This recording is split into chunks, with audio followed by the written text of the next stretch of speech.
it's really great to have you on, although I wish you didn't come on today so we could just absolutely run Stephen right into the wall. But it is great to talk to you. And look, I just got to get your initial thoughts when you heard that Mikal was going to be joining your other guys here with the Knicks and how excited you must have been. Yeah, everybody in Villanova is going crazy about this one. It's amazing. I talked to those guys, Jalen and Dante and Josh, and they always joke about it, about him coming and joining them. They'd bust his chops about not being with them. I never really thought they'd pull this off. And nobody tells me what's going on. I was as surprised as everybody. I saw the news the other night. It's awesome. It's a great opportunity for those guys. As you know, Boomer, I mean, how many times you get to play professionally with your brothers that you competed with in college? It's just a once-in-a-lifetime opportunity, and most people don't even get that. Was this a natural chemistry for them when you put the four of them together, or did it take some time in college? You know, they were pretty good in college. What was interesting was that Josh was a little bit older and kind of beat up on Mikal. He was like the big brother and kind of groomed Mikal into becoming the player he was. And Jalen kind of a little bit the same with Dante. Dante got injured his freshman year. Jalen kind of really – Dante came with great talent. Jalen taught him the real work ethic of a professional while he was in college. So they've got great understanding of roles, and the relationships are really defined. And I think you see that when they're on the court. You know, Jay, I was just wondering, when the Knicks were thinking about acquiring Jalen Brunson, obviously his dad's on the staff, so I'm sure his dad's giving all the inside information that the Knicks would have needed on his son. I'm just wondering, did anybody reach out to you and talk to you about whether or not we thought Jalen Brunson, or you thought Jalen Brunson could be as good as he's turned out to be as a Knick point guard? They didn't ask me my opinion on whether he would be this good. They told me they wanted him and asked me, tell him to come to the Knicks. But they were not asking me my opinion. They were convinced.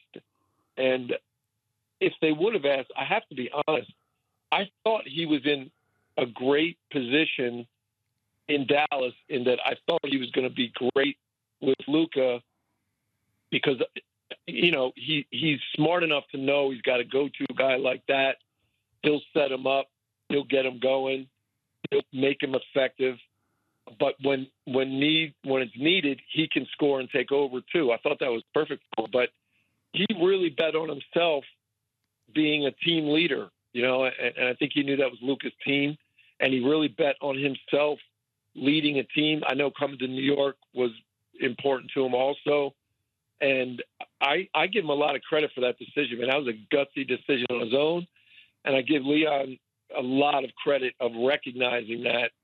And I think what we see is, again, Boomer, like a great quarterback, he knows when he needs to take it over, and he knows when the defense is set up to take him out of it, and he sets other people up. And he's a great leader that way. Boomer and Gio at Jay Wright on the Fan and CBS Sports Network. You don't normally get this many guys on one team that their main focus is winning a championship in this day and age with the way that the money is. And I think that's why New York loves these guys so much, is we know how desperately they want to win as much as we want to win. Do you think that has a lot to do with them getting the taste of the good life and the national championship that they won in college to say, hell, how great would it be if we could do this at a professional level now?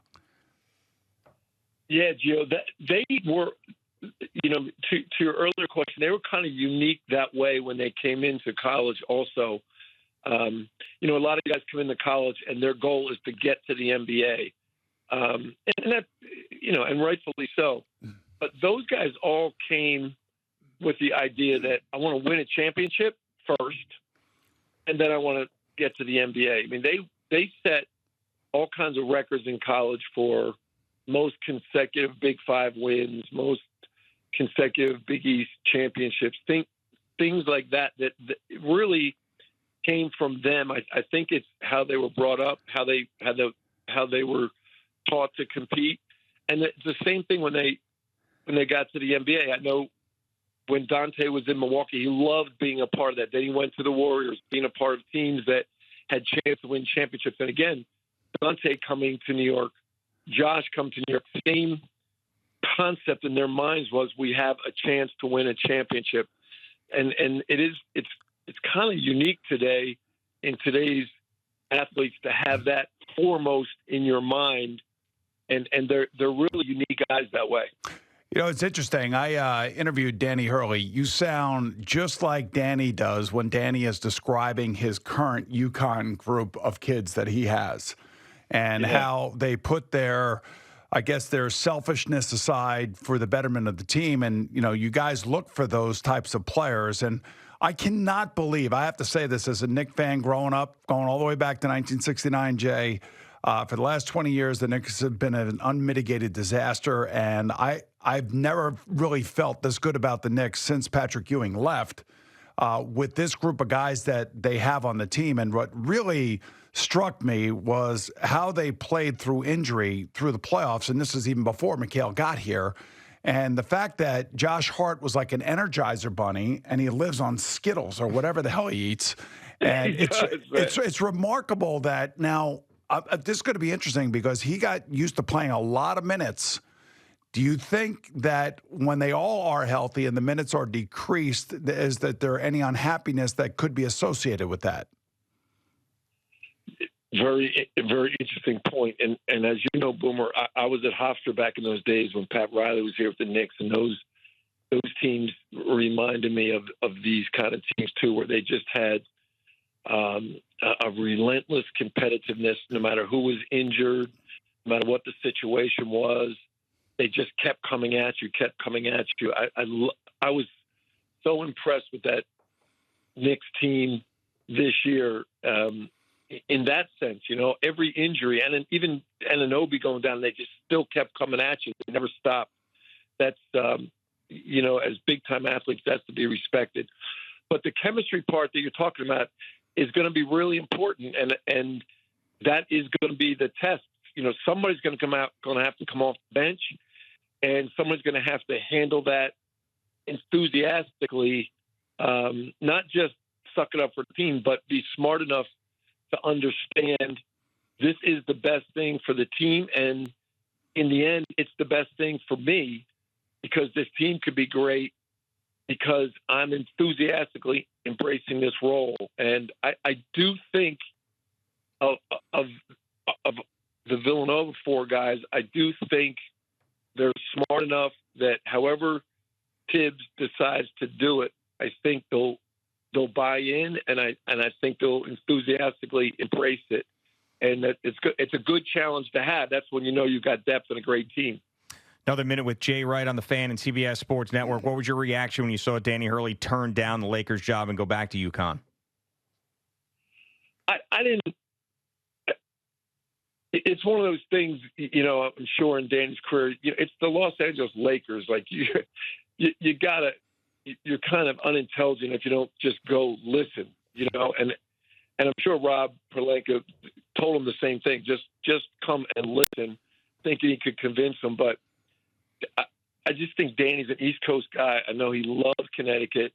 I know he loves – there's a certain control you have as a college coach that you don't have as an NBA coach. Not that it's a bad thing. You just know it's a different challenge in the NBA. And I just thought Danny was going to stay at Connecticut. He's a college coach that loves developing guys and having impact on their lives, not just as basketball players. So, Jay, I have to ask you, since I have you here and we're talking about this, did the Lakers ever reach out to you for you to come out and listen, or are you unintelligent?